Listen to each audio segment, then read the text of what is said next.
You will hear a conversation between two students working on a presentation. First, you have some time to look at questions 1 to 6.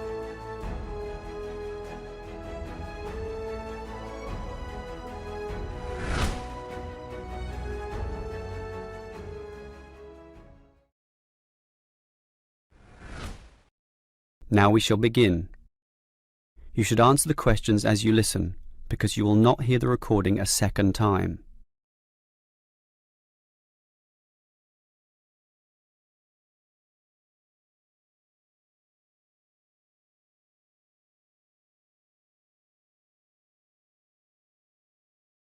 Hey Chris, thanks for coming. Are you ready to practice our presentation for tomorrow? Yeah, just give me a moment to switch on my laptop. There we go. Okay, what do you think? Wow, that actually looks really nice. Well done. So, I've put the title up here in the middle, Reasons People Move Out of Their Parents' Homes. I thought we could start with the general graph outlining why people fly the nest at any age, and then we could break it down to age groups and social or ethnic backgrounds before we get into how our findings fit into what sociologists say about leaving a parent's house and what the effects of the timing and the circumstances of your decision can be. That sounds good to me. So we can start with the bar chart here. Do you think they'll be able to read the tiny letters here? No, which is why we'll have to read them out to them. Okay, so we could take turns then. I'd start with bar A, which says that the number one reason that young people leave home is to go to college or university. Exactly. And then I'd go on to the second bar, which gives the number of people who said they felt smothered by their parents' control over their lives and decided to get their own house to avoid that. Right. Then in bar C, we've got people who found a job and decided that it was a good opportunity to move away because of their new income. Yep, and then those who didn't feel exactly smothered by their parents per se, but more so because of the lack of room in their parents' house and the fact that their parents were around pretty much 90% of the time. Maybe we should move this bar so that it can be next to bar B, since they seem to be quite similar to each other. Well, actually, that's why I kept them separate. But maybe you're right. They would lead smoothly into one another. So that means that jobs will now be bar D and bar E. Bar E is about those who moved because of their partner or spouse. Right.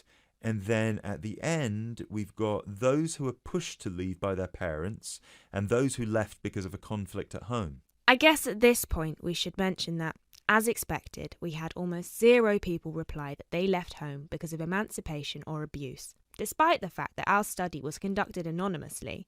Probably because the participants didn't feel confident enough to share such private details with us. Or maybe just because there was no one in our pool of participants with such experiences. Yeah.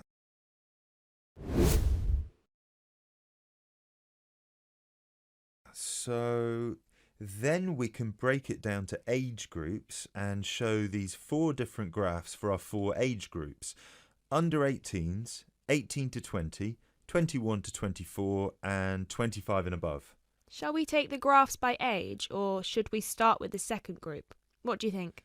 Because we haven't got that much data on under 18s, and starting with 25 and above would also feel a bit strange to me, seeing as it was our second smallest group, and most participants were between 18 and 24 when they moved out of their parents' home. Yeah, you're right. Perhaps we should start with our 2 biggest groups and then move on to the other 2. So, you can present 18 to 20 and I can present 21 to 24. And then we can maybe present the other 2 groups together. I think it's best if we present them separately since the findings are so different. Yeah, I guess you're right. So, I can present the under 18s and you can present the 25 and over. Perfect. Or, wait, should we do it the other way round so it flows more naturally? Yeah, sure. And then we can include a brief note at the end for those who haven't moved out yet. Yeah, great.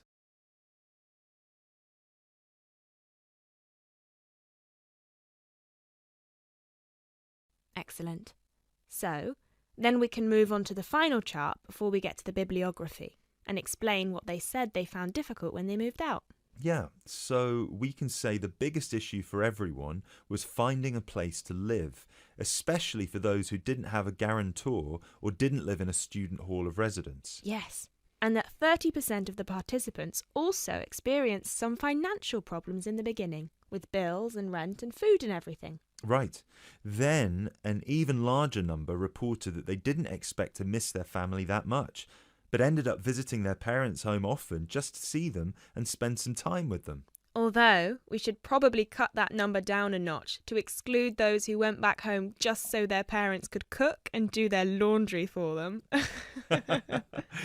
Yeah, sure.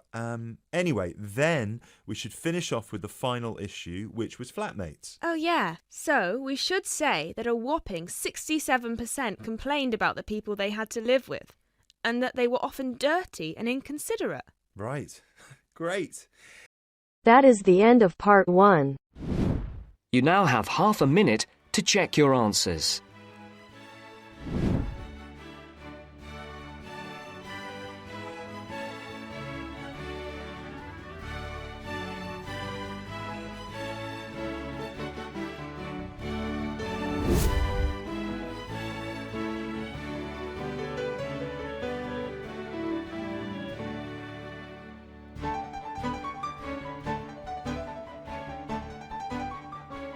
Thank you. Now we're done with the first part. Moving on to the second section. You will hear a student phoning to inquire about a car for sale. First, you have some time to look at questions 1 to 7. You should answer the questions as you listen, because you will not hear the recording a second time. Listen carefully and answer questions 1 to 7. Hello, can I speak to... the advert doesn't give a name. Well, the name is Bob, and I guess this call is about the car I'm selling, right? Yes, my name's Francis, and I'm definitely interested. You'll like my car then. Clean, neat, nice. What sort is it? Oh, the original model was called an Echo. You know, like the echo a sound can make. But then they changed the name to Yaris just before I bought it. Yaris. I don't know why. I liked the old name, and it's the same car, but that's what it's called. So, what's the colour? The ad says it's cream-coloured. Like cream, then? Yeah, well, it's more of a yellow colour, actually. Not cream? No, I don't know why I said that. It's like a canary, and it's more like one, too. So, what about the power? How many cylinders does it have? 4 or 6? My brother has a 6-cylinder car and says it's very powerful. Well, this one's 4 only, but I find it fine for city driving. As long as you don't intend to drive this car interstate or across the country, it does the job fine. That's okay. I just want the car basically for commuting to work and maybe some weekend trips. Is it 2-door or 4-door? I suppose it's not 4-door. The car's too small for that, right? Right, just 2 doors, as you say. The front seat bends forward to allow entry into the rear. That's fine by me. This car is just for my girlfriend and I anyway. What about accessories? Radio, CD player, anything else? Does it have an air conditioner?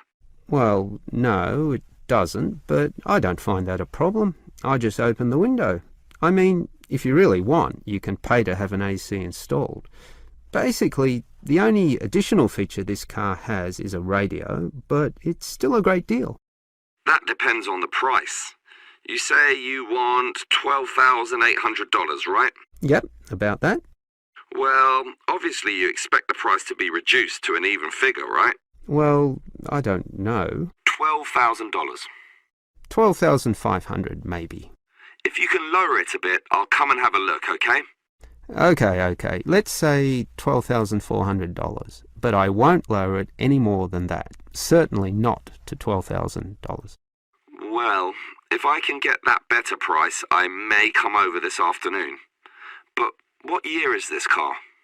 How old is it? My brother's got a 12-year-old car and it's showing problems. Well, my car was brand new only 3 years ago, but it still looks like it's only been 1 year on the road. Okay, that sounds good. Before you hear the rest of the conversation, you have some time to look at questions 8 to 10.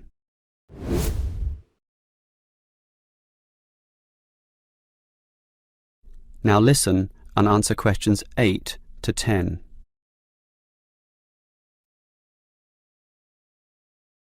Can I just ask a few more general questions about this car you're selling? Sure. Can you just tell me why you think it's such a good deal?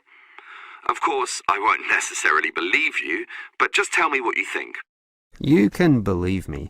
I honestly think this is a nice car, well worth buying at the price I'm asking. How much registration does it have left? To be honest, not so much, but I think having lots of registration is irrelevant. It's the car you're paying for, the quality and advantages of the engine itself. Well, what about that then? Okay, many people like to accelerate down the freeways, right? There are a lot of speed demons out there who think quickness is all that matters, but basically, people are mostly trapped in city traffic. So one of the things I like is that because this car is small, you can put it anywhere. Say you're in the city wanting to duck into a shop. Well, you can fit this car in any little space while you go shopping or do other things, and that saves you a lot of time. Yeah, but it's not that powerful, right? Oh, sure, the feel of a smoothly purring 6-cylinder engine attracts many people, but I compare my car to those small football players with the tight turning circles, those who can run rings around the larger players. This car is like that. It can turn this way and that way, dodge here, duck in there, sneak around corners, squeeze ahead and grab a position. That's also very useful when travelling in city traffic. Okay, I'll think about it. Sure, think about it, but all these advantages are sound and appeal to other buyers as well. No one holds the same car forever, so you can say exactly the same things that I just said when you want to sell the car. That will make it very easy for you to pass this car on to the next buyer. Yeah, maybe you're right.